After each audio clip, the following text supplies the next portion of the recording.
ನಮಸ್ಕಾರ, ಈ ದಿನ.comಗೆ ಸ್ವಾಗತ. ನಾನು ರೇಖಾ ಹಾಸನ.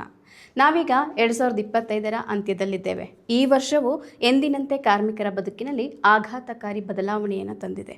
ಭವಿಷ್ಯದಲ್ಲಿ ಉದ್ಯೋಗ ಭದ್ರತೆಗಿರುವ ಅಪಾಯದ ಬಗ್ಗೆ ಕಾರ್ಮಿಕರು ಚಿಂತನೆ ನಡೆಸುತ್ತಿದ್ದಾರೆ. ಒಂದೆಡೆ ಕೃತಕ ಬುದ್ಧಿಮತ್ತೆ ಬಹುತೇಕ ಕ್ಷೇತ್ರಗಳಲ್ಲಿ ಉದ್ಯೋಗಗಳನ್ನು ಆಕ್ರಮಿಸಿಕೊಳ್ಳುತ್ತಿರುವಾಗ ನಮ್ಮ ಉದ್ಯೋಗಕ್ಕೆ ಕುತ್ತು ಬರುತ್ತದೆಯೇ ಎನ್ನುವ ಆತಂಕ ಯುವ ಸಮುದಾಯದ್ದು. ಇನ್ನೊಂದೆಡೆ ವಾರಕ್ಕೆ 80 ತಾಸು ಕೆಲಸ ಮಾಡುವುದು ಕಡ್ಡಾಯವಾಗಬಹುದೇ ಎಂಬ ಭೀತಿ, ಜೊತೆಗೆ ಕಚೇರಿ ಸಮಯದ ನಂತರ ಸಂಪರ್ಕ ಕಡಿತಗೊಳಿಸುವ ಹಕ್ಕು ಜಾರಿಯಾಗಬಹುದೇ ಎಂಬ ಕುತೂಹಲ. ಆದರೆ ದೇಶದಲ್ಲಿ ಈಗಾಗಲೇ ಮಹಿಳೆಯರು ವಾರಕ್ಕೆ 80 ತಾಸು ದುಡಿತಿದ್ದಾರೆ ಮತ್ತು AI ಬಂದರೂ ಹೆಣ್ಮಕ್ಳಿಗೆ ಅಡುಗೆ, ಸ್ವಚ್ಛತೆ, ಆರೈಕೆ ಮೊದಲಾದ ವೇತನರಹಿತ ಕೆಲಸದಿಂದ ಮುಕ್ತಿ ಸಿಕ್ಕಿಲ್ಲ. ಇತ್ತೀಚಿನ ಟೈಮ್ ನ್ಯೂಸ್ ಸರ್ವೆ ವಾಸ್ತವವನ್ನು ಬಿಚ್ಚಿಟ್ಟಿದ್ದು, ದೇಶದಲ್ಲಿ ಮಹಿಳೆಯರನ್ನು ಹೇಗೆ ವೇತನರಹಿತವಾಗಿ ದುಡಿಸಲಾಗುತ್ತಿದೆ ಎಂಬುದನ್ನು ಈ ಸಮೀಕ್ಷೆ ಬಹಿರಂಗಪಡಿಸಿದೆ. ಸಮೀಕ್ಷೆಗಳ ಪ್ರಕಾರ ದೇಶದಲ್ಲಿ 40% ಮಹಿಳೆಯರು ಈಗ ಕಾರ್ಯನಿರ್ವಹಿಸುತ್ತಿದ್ದಾರೆ. ಕೇವಲ ವೇತನ ಸಿಗುವ ಕೆಲಸ ಮಾತ್ರವಲ್ಲ, ವೇತನವಿಲ್ಲದೆಯೇ ಎರಡನೇ ಪಾಳಿಯಲ್ಲಿ ಕೆಲಸ ಮಾಡ್ತಿದ್ದಾರೆ. ಅಧಿಕ ವೇತನದ ಉದ್ಯೋಗವನ್ನು ಮಾಡುವ ಮಹಿಳೆಯರು ಕೂಡ ಪಾವತಿ ಇಲ್ಲದೆ ದುಡಿಯುವ ಪರ್ಯಾಯ ಕೆಲಸ ಕಡಿಮೆ ಆಗ್ತಿಲ್ಲ. ಇದರಿಂದಾಗಿಯೇ ಕೆಲಸ ಮಾಡುವ ಮಹಿಳೆಯರಿಗೆ ವೈಯಕ್ತಿಕ ಅಭಿವೃದ್ಧಿ, ವಿರಾಮ ಅಥವಾ ವಿಶ್ರಾಂತಿಗಾಗಿ ಅತಿ ಕಡಿಮೆ ಸಮಯ ಉಳಿದಿದೆ. ಇನ್ನು ಸಮೀಕ್ಷೆ ಹೇಳುವಂತೆ ಮಹಿಳೆಯರು ಮತ್ತು ಪುರುಷರ ಕೆಲಸದ ಸಮಯದಲ್ಲಿ ತೀವ್ರ ಅಸಮತೋಲನವಿದೆ. ದುಡಿಯುವ ಮಹಿಳೆಯರು ದಿನಕ್ಕೆ ಸುಮಾರು 9.6 ಗಂಟೆಗಳು ಸಂಭಾವನೆ ಮತ್ತು ಸಂಭಾವನೆ ಇಲ್ಲದ ಕೆಲಸದಲ್ಲಿ ಕಳೆದಿದ್ದಾರೆ. ಈ ಪೈಕಿ ವೃದ್ಧರು, ಮಕ್ಕಳ ಆರೈಕೆ, ಅಡುಗೆ, ಸ್ವಚ್ಛತೆಗಾಗಿಯೇ ಹೆಚ್ಚು ಸಮಯ ವ್ಯಯಿಸುತ್ತಿದ್ದಾರೆ. ಅದು 25ರಿಂದ 39 ವರ್ಷಗಳಲ್ಲಿ ಈ ಹೊರೆ ಹೆಚ್ಚಾಗ್ತದೆ. ವಾರದ ಕೆಲಸದ ಅವಧಿ 70 ಗಂಟೆಗೂ ಅಧಿಕವಾಗ್ತದೆ. ಇದಕ್ಕೆ ವ್ಯತಿರಿಕ್ತವಾಗಿ ಪುರುಷರು ಮಹಿಳೆಯರಿಗಿಂತ ಕಡಿಮೆ ಕೆಲಸದ ಸಮಯವನ್ನು ಹೊಂದಿದ್ದಾರೆ. ದಿನಕ್ಕೆ ಸುಮಾರು 8.6 ಗಂಟೆಗಳ ಕಾಲ ಸಂಭಾವನೆ ಇಲ್ಲದ ಮತ್ತು ಸಂಭಾವನೆ ಪಡೆಯುವ ಕೆಲಸ ಮಾಡ್ತಿದ್ದಾರೆ. ಇದರಲ್ಲಿ 80% ವೇತನ ಸಹಿತ ಕೆಲಸವೇ ಆಗಿದೆ. ವೇತನರಹಿತ ಕೆಲಸ ಅತಿ ಕಡಿಮೆಯಾಗಿದೆ. ವಾರಕ್ಕೆ 54ರಿಂದ 60 ಗಂಟೆಗಳ ಕಾಲ ಪುರುಷರು ಕೆಲಸ ಮಾಡ್ತಿದ್ದಾರೆ.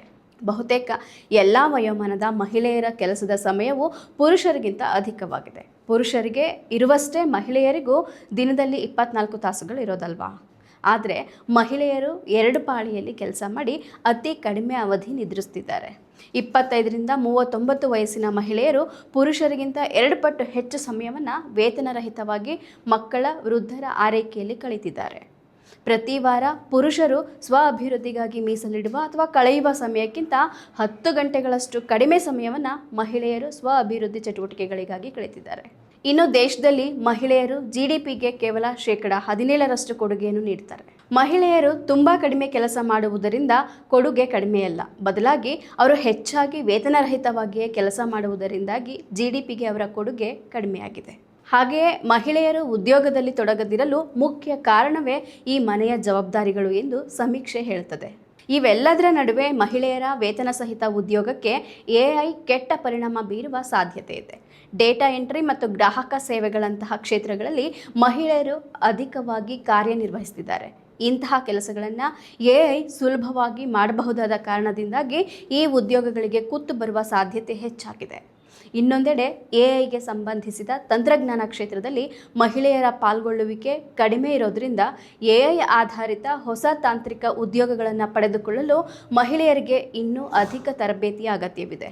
ಇವೆಲ್ಲದರ ನಡುವೆ ಆರೈಕೆ ಮೊದಲಾದ ವೇತನರಹಿತ ಕೆಲಸಕ್ಕೆ ಮಹಿಳೆಯ ಸಮಯ ಮತ್ತು ಶಕ್ತಿಯೇ ವ್ಯಯವಾಗಿ ಹೋಗ್ತಿದೆ. ಉದ್ಯೋಗ ಮತ್ತು ಪ್ರತಿಭೆಗೆ ಸಂಬಂಧಿಸಿದ ಆನ್ಲೈನ್ ಪ್ಲಾಟ್ಫಾರ್ಮ್ ಆದ ಫಂಡಿನ್ ಪ್ರಕಾರ ದೇಶದಲ್ಲಿ 2025ರ ನವೆಂಬರ್ ವೇಳೆಗೆ ಮಹಿಳಾ ಕಾರ್ಮಿಕ ಬಲದ ಪಾಲ್ಗೊಳ್ಳುವಿಕೆ ದರ 35.1ಕ್ಕೆ ಏರಿಕೆಯಾಗಿದೆ. ಗ್ರಾಮೀಣ ಭಾಗದ ಮಹಿಳೆಯರ ಉದ್ಯೋಗ ಪ್ರಮಾಣವು ನವೆಂಬರ್ ವೇಳೆಗೆ 39.7ಕ್ಕೆ ತಲುಪಿದೆ.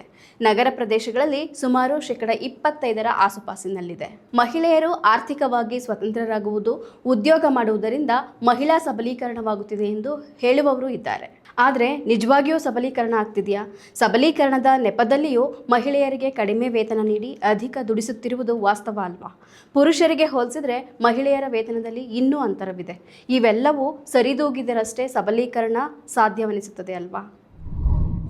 ಮತ್ತಷ್ಟು ವಿಶೇಷ ವಿಡಿಯೋಗಳನ್ನು ನೋಡಲು ಮತ್ತು ಹೊಸ ವಿಡಿಯೋಗಳ ಬಗ್ಗೆ ತಿಳಿಯಲು ಈ ದಿನ.com ಯೂಟ್ಯೂಬ್ ಚಾನೆಲ್ ಸಬ್ಸ್ಕ್ರೈಬ್ ಮಾಡಿ ಮತ್ತು ಬೆಲ್ ಐಕಾನ್ ಕ್ಲಿಕ್ ಮಾಡಿ.